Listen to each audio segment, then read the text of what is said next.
Bonjour et bienvenue sur 8 Mont Blanc. Merci d'être avec nous. Plus que 2 jours de suspense et un silence radio dès ce soir, minuit. La campagne pour les élections législatives touche à sa fin. Nous sommes mobilisés jusqu'au bout pour vous permettre de mieux connaître les candidats dans les 10 circonscriptions de Savoie-Mont-Blanc. Pour terminer cette série de débats, j'accueille sur ce plateau ceux qui se présentent au poste de député dans la 2e circonscription de Haute-Savoie. Bonjour Antoine Armand. Bonjour et merci pour votre invitation. Vous êtes le candidat de la majorité présidentielle. Vous avez obtenu 23,83% des suffrages exprimés au premier tour. Vous vous présentez à la suite de Jacques Rey, qui avait remplacé au pied levé la députée Frédérique Lardet, qui avait pour sa part quitté la fonction pour se plier à la règle du non-cumul des mandats. Bonjour Loris Fontana. Bonjour.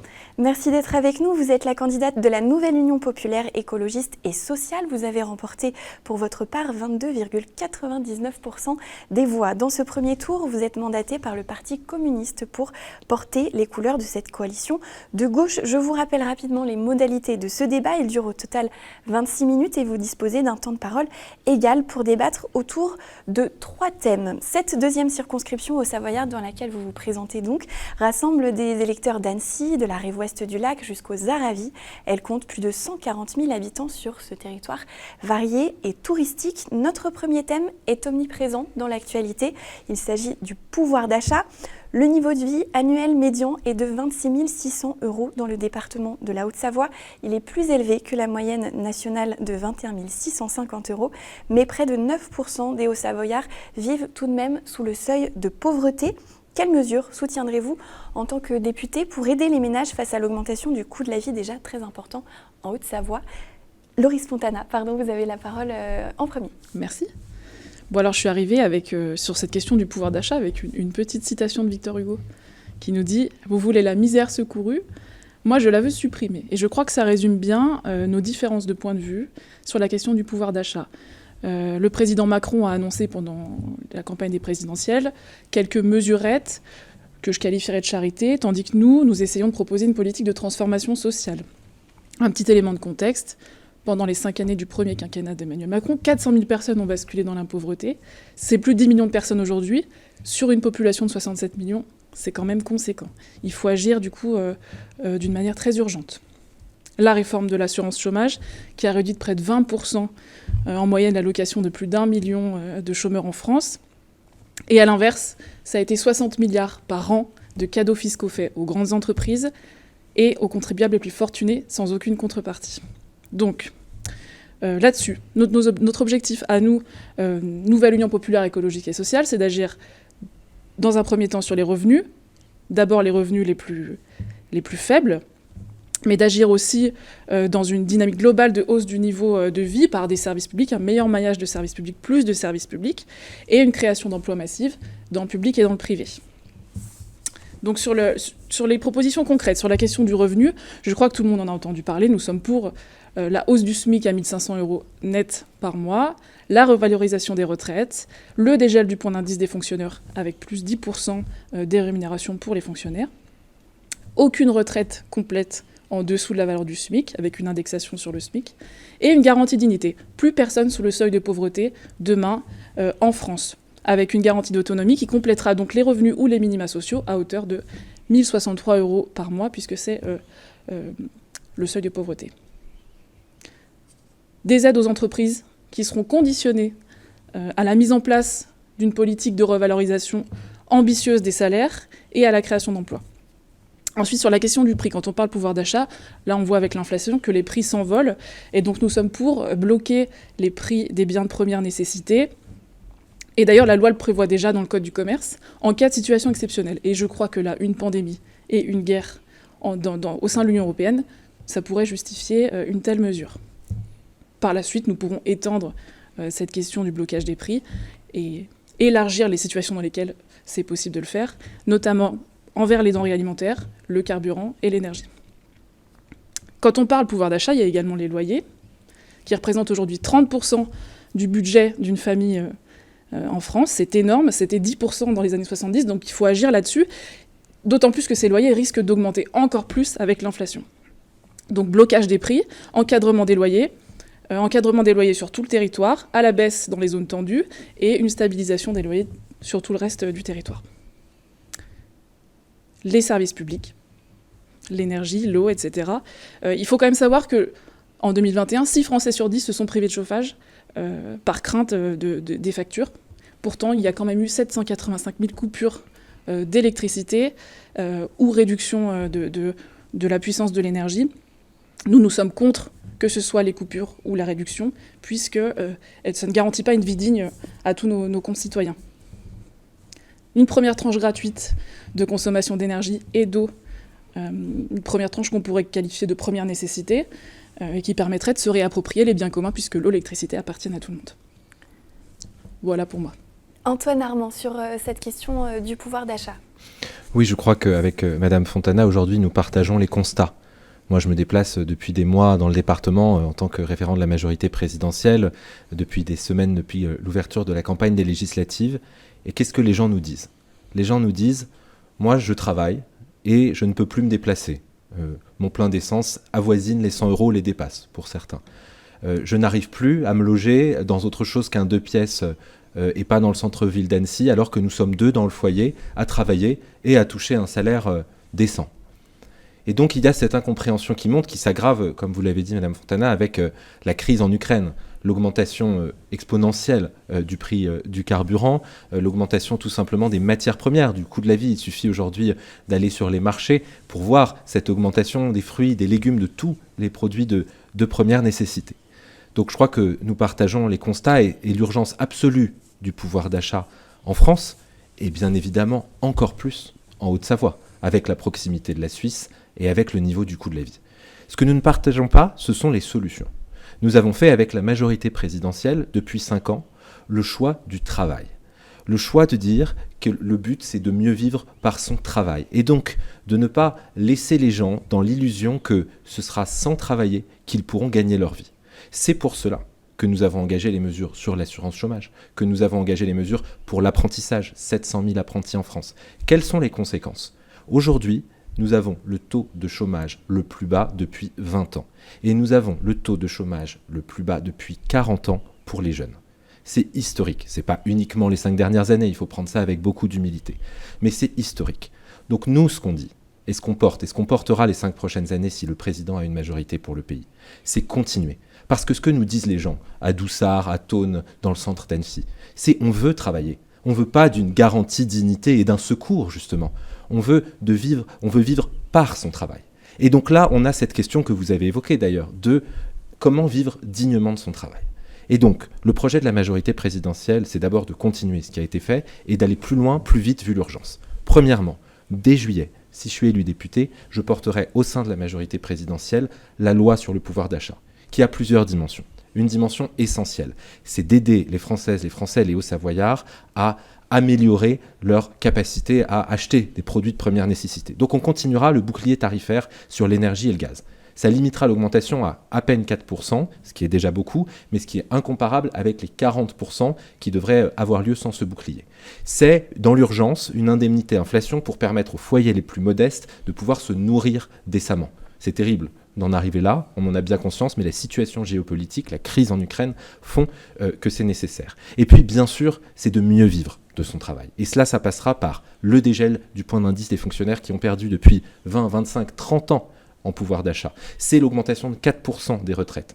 C'est le passage à 1 100 € des petites retraites pour éviter que des gens qui ont travaillé toute leur vie, qui ont cotisé, qui ont bossé dur, qui se sont levés le matin, parfois à des horaires atypiques, qui ont été interrompus dans leur vie parce qu'il y a eu des accidents de la vie, parce que ils ont élevé des enfants, et bien que ces gens-là aient au moins 1 100 € de retraite. Et puis c'est d'aller plus loin. C'est que le travail paye, que le travail paye mieux. Et nous ne pensons pas que ça passe par une augmentation du SMIC. Parce que bien sûr, nous allons revaloriser le SMIC, mais nous n'allons pas imposer aux entreprises une augmentation aussi importante. Pourquoi ? Parce que quand vous discutez avec les chefs d'entreprise, j'étais hier avec un chef d'entreprise à Thônes, il me disait « mais moi j'en rêve d'augmenter mes salariés. Mais si j'augmente mes salariés, je devrais en embaucher un de moins. » Nous, ce que nous voulons, c'est pas ça. C'est que les cotisations sociales continuent à baisser, que les charges des indépendants, c'est dans le projet du président, diminuent. C'est que la prime du pouvoir d'achat qu'on a appelée, que les journalistes ont baptisé la prime Macron, qu'elle soit triplée pour que à la fois le salarié puisse bénéficier de davantage du résultat de l'entreprise et que ça coûte moins cher à l'employeur. Donc c'est cet ensemble de solutions concertées avec les entreprises qui permettra de mieux vivre de son travail.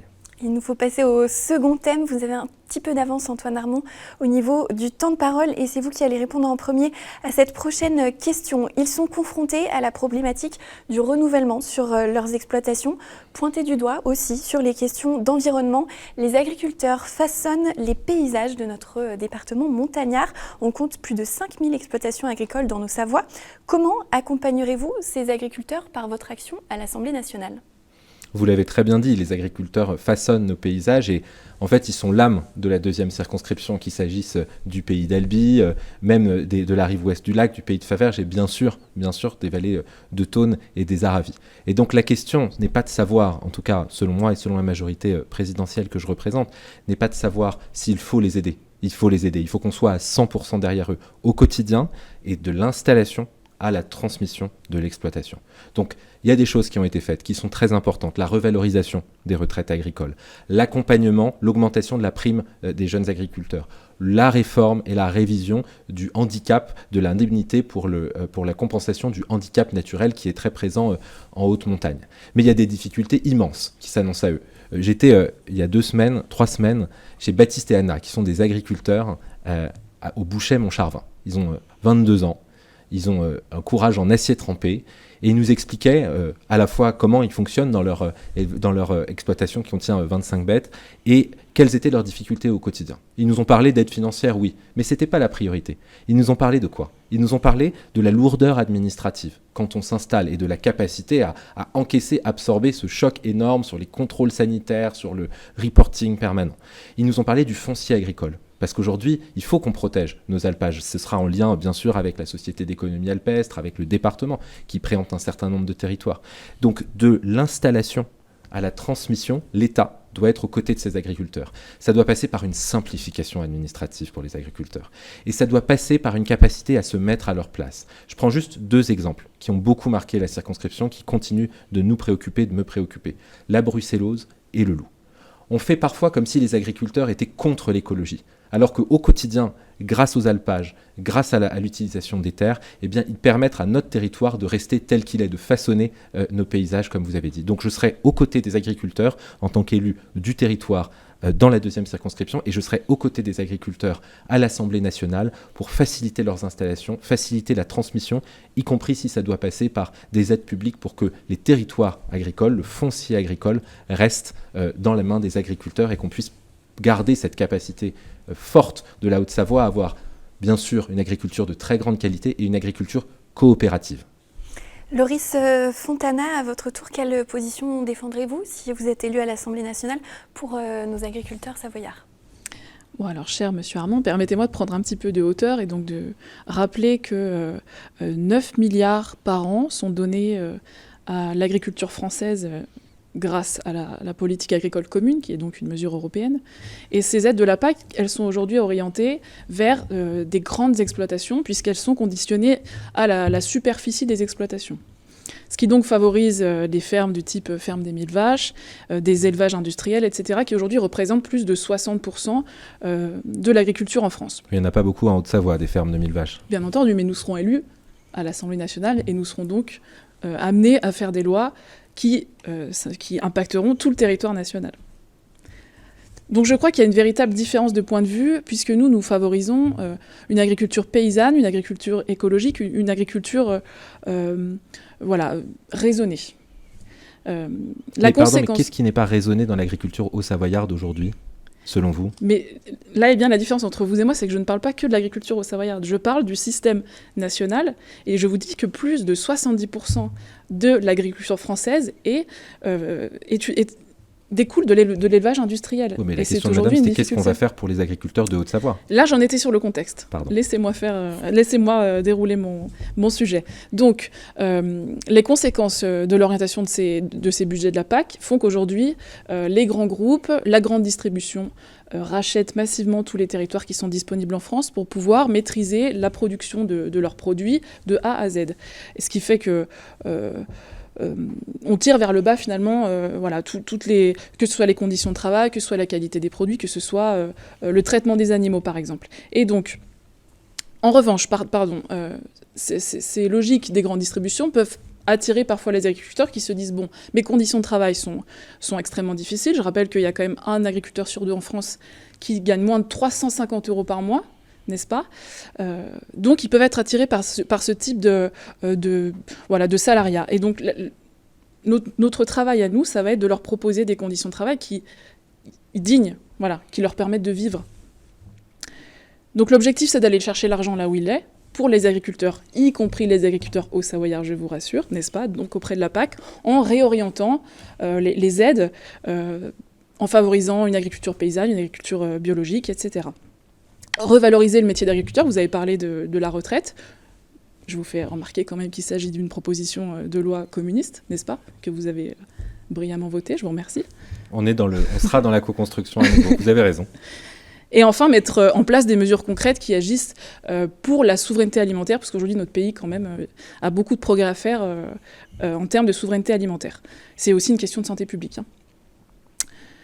Donc, refondre la PAC, garantir des prix rémunérateurs pour nos agriculteurs, créer 300 000 emplois par an dans l'agriculture pour permettre à ces gens-là de vivre dignement, en favorisant une agriculture relocalisée, donc en Haute-Savoie, diversifiée et écologique. Mais également proposer de reprendre les dettes des agriculteurs qui vont accepter de se convertir au 100% bio pour tendre à une agriculture qui soit complètement écologique d'ici 2050. C'est également, il y a la question, vous l'avez très bien dit, il y a la question des terrains disponibles. Et je crois qu'il va falloir qu'on vote une loi d'orientation et de programmation de l'agriculture qui va permettre la récupération de terres disponibles pour encourager l'installation de plein de nouveaux agriculteurs et le développement d'installations surtout à taille humaine qui respectent des bonnes conditions de travail et des conditions d'élevage des animaux, etc. Je rappelle simplement qu'à Annecy, seulement 0,7% de notre alimentation, de l'alimentation de la collectivité, est issue du local. Il va falloir donc agir pour favoriser l'installation d'agriculteurs ici, en Haute-Savoie, notamment à Annecy, par un petit peu d'agriculture partout, des petites infrastructures, des petites exploitations qui vont favoriser donc l'écologie et la souveraineté alimentaire, y compris localement. Nous passons au troisième et dernier thème de ce débat. Près de 36% des Hauts-Savoyards ont moins de 30 ans, d'après les derniers chiffres de l'INSEE. Le département est dynamique, il attire de nombreuses familles avec enfants, des étudiants aussi. Quelle sera votre position si vous êtes élu sur les sujets liés à la jeunesse? La parole est à vous, Loris Fontana. Vous avez un petit peu d'avance sur le temps de parole. Je vais essayer de faire court. Donc, nous sortons d'une période très, très compliquée pour la jeunesse, n'est-ce pas? Aujourd'hui, je crois que les mots-clés qu'il la qualifient, c'est pauvreté, c'est chômage, précarité, dépression. Donc, on a beaucoup à faire pour aider la jeunesse de notre pays. Pourtant, on vit dans un des pays les plus riches du monde. Donc, on s'étonne un petit peu de cette situation-là.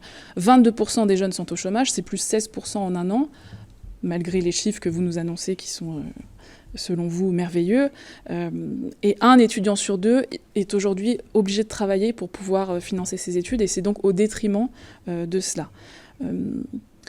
Des nouvelles barrières à l'accès à l'enseignement supérieur, avec Parcoursup et cette sélection à l'université, que ce soit en licence ou en master. Nous ne partageons pas ce point de vue-là. Et puis, 1,5 million de jeunes de 18 à 24 ans qui sont sans emploi, sans formation et qui ne vont pas à l'école. Aujourd'hui, c'est plus de 100 000 jeunes qui sortent chaque année du système scolaire sans aucun diplôme. Et c'est une véritable difficulté puisque ça annonce beaucoup de précarité, beaucoup de difficultés pour la suite.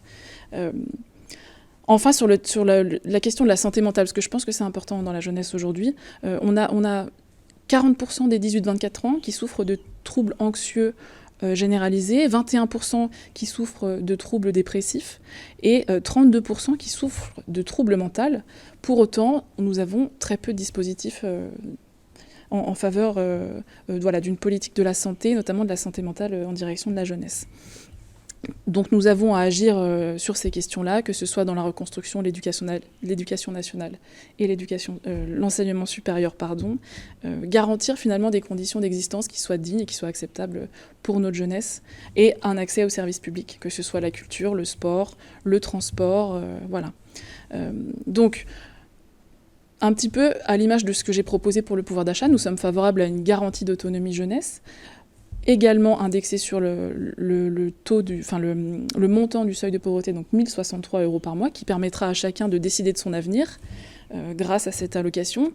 Ça évitera aux étudiants d'aller travailler et je crois que ça participe à l'émancipation de notre jeunesse. Il va falloir accélérer un petit peu si vous voulez avoir du temps pour conclure. Je suis désolée, je continue rapidement. Simplement sur l'éducation nationale, parce que je pense que c'est important.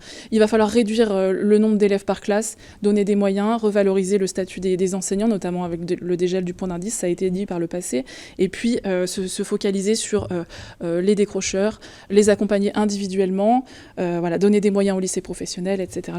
Je conclus. Allez-y. Antoine Armand, on vous écoute donc sur ce thème de la jeunesse en Haute-Savoie et particulièrement sur cette deuxième circonscription. Oui, absolument. Je ne minimise pas les défis qui s'annoncent pour les jeunes Haut-Savoyards, les jeunes Annéciens, les jeunes des Vallées de Thône et des Aravis. Mais moi, j'ai un ressenti un petit peu différent pour avoir ces dernières semaines, ces derniers mois parcouru la circonscription, le département. Moi, j'ai entendu beaucoup de demandes, bien sûr, de sollicitations de la part des jeunes, des plus jeunes ou des adolescents ou des jeunes qui entrent dans la vie active. Et j'ai senti beaucoup d'énergie et d'envie qu'on les accompagne, qu'on les protège, bien sûr, mais qu'on les aide à réussir par eux-mêmes, à s'émanciper par eux-mêmes. Et donc je pense que dans le projet de la majorité présidentielle, il y a des mesures qui vont dans ce sens-là. Il y a d'abord quelque chose que vous avez cité qui me paraît essentiel, effectivement, c'est le bien-être, la santé mentale. Et il y a une forte volonté de la majorité de s'engager pour le bien-être des élèves. On a tous en tête ces faits récurrents de harcèlement scolaire qui peuvent conduire au pire parfois. Et donc, dans le projet, il y a l'idée de généraliser les délégués anti-harcèlement scolaire, d'accompagner, de développer des cellules de vigilance pour que ces situations dramatiques n'arrivent pas, pour les prévenir au lieu de devoir constater le drame trop tardivement. Plus généralement, il y a cette volonté d'accompagner les jeunes qui ont envie de réussir et qui ont envie de découvrir des métiers, de la culture, du sport. C'est pour ça que dans le projet, il y a l'idée de faire plus de sport à l'école primaire chaque jour pour avoir un esprit sain dans un corps sain, comme on dit parfois, mais aussi de développer l'orientation pour revaloriser, et ça c'est un engagement associatif qui m'est cher, de revaloriser les métiers professionnels et techniques, c'est-à-dire de permettre dès la 5e de découvrir davantage la diversité des métiers, dès la 3e de faire des stages plus longs, plus riches au sein d'entreprises ou de services publics différents. Et puis d'aller plus loin dans ce qu'on a réussi ces 5 dernières années, c'est-à-dire l'apprentissage. On a triplé le nombre d'apprentis. Allons plus loin. Continuons à faire découvrir le travail dans les services publics, en entreprise. J'entends Madame Fontana qui dit on va essayer d'éviter de les faire travailler. Mais non, moi ce que j'entends c'est que les jeunes ils veulent créer leurs entreprises, ils veulent fonder une association, ils veulent, oui, faire de l'apprentissage, c'est-à-dire travailler pendant leurs études. Aidons-les. Continuons à encourager l'apprentissage. Donnons-leur les possibilités d'avoir des lieux en accompagnant les collectivités locales pour qu'ils se retrouvent, pour qu'ils partagent des moments culturels, des moments associatifs, des moments sportifs. Accompagnons-les et aidons-les aussi à trouver des métiers. Continuons à ouvrir, c'est le projet de la majorité, des postes dans les filières qui recrutent et pas dans les filières où vous avez des taux de chômage très importants. Est-ce qu'on rend service à nos jeunes en faisant ça ? Je ne crois pas. Donc accompagnons-les vers leur volonté propre, c'est-à-dire leur énergie, leur envie de travailler, leur envie de réussir par eux-mêmes. Nous arrivons presque au bout de ce débat. Vous allez avoir du temps pour conclure. Antoine Armand, vous gardez la parole et vous avez une petite minute de retard, donc vous avez du temps sur cette conclusion. Merci beaucoup. Écoutez, d'abord, je voudrais remercier Madame Fontana pour la qualité de notre débat de fond et vous dire, ce que j'ai déjà eu l'occasion de dire, que le choix est clair et c'est heureux en démocratie. Vous avez ce deuxième tour de dimanche, le choix entre la candidature de Madame Fontana, qui est membre du Parti communiste et qui représente la bannière NUPES, qui n'est pas d'accord sur l'Europe, qui n'est pas d'accord sur le nucléaire, qui n'est pas d'accord sur la plupart des choix sociétaux, et qui donc en fait est une alliance électoraliste qui a pour but de gagner des sièges à l'Assemblée nationale, mais pas de porter un projet cohérent. Et le choix de ma candidature, celle bien sûr de la majorité présidentielle, pour faire avancer le pays sur les sujets qu'on a évoqués, les jeunes, le travail, l'agriculture, l'accompagnement de nos collectivités, de nos associations. Mais plus largement, vous avez aussi le choix de ma candidature, celle d'un jeune engagé sur son territoire, qui a envie de mettre tout son temps, toute son énergie, car si je suis élu dimanche, bien sûr, dès demain matin, je serai déchargé de mes responsabilités au ministère et je serai à 100% sur le terrain pour aller accompagner tous, les élus, les habitants bien sûr avant tout, les jeunes, et de le faire dans la diversité du territoire avec ma suppléante Danielle Carteron, première adjointe à Saint-Jean-de-Sixte que je salue, avec toutes celles et ceux qui voudront nous accompagner pour que ce soit ce collectif qui porte et qui m'aidera à porter à l'Assemblée nationale les priorités de notre belle circonscription. Merci. La parole est à vous, Loris Fontana, pour cette conclusion que je vais vous demander de faire assez rapidement.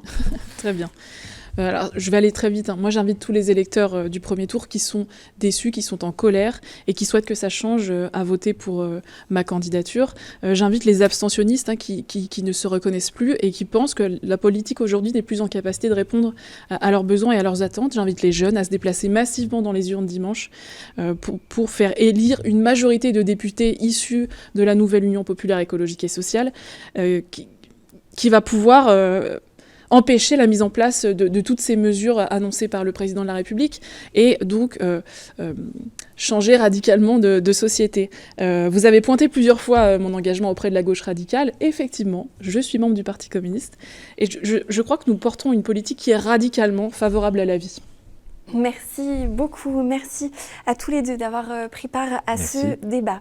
Et merci à vous de l'avoir suivi, merci également à toute l'équipe qui d'ailleurs reste mobilisée, se mobilisera à nouveau ce dimanche pour suivre en direct les résultats de ce second tour des élections législatives. Rendez-vous sur notre antenne et notre page Facebook dès 19h55. Et à très vite sur 8 Mont Blanc bien sûr.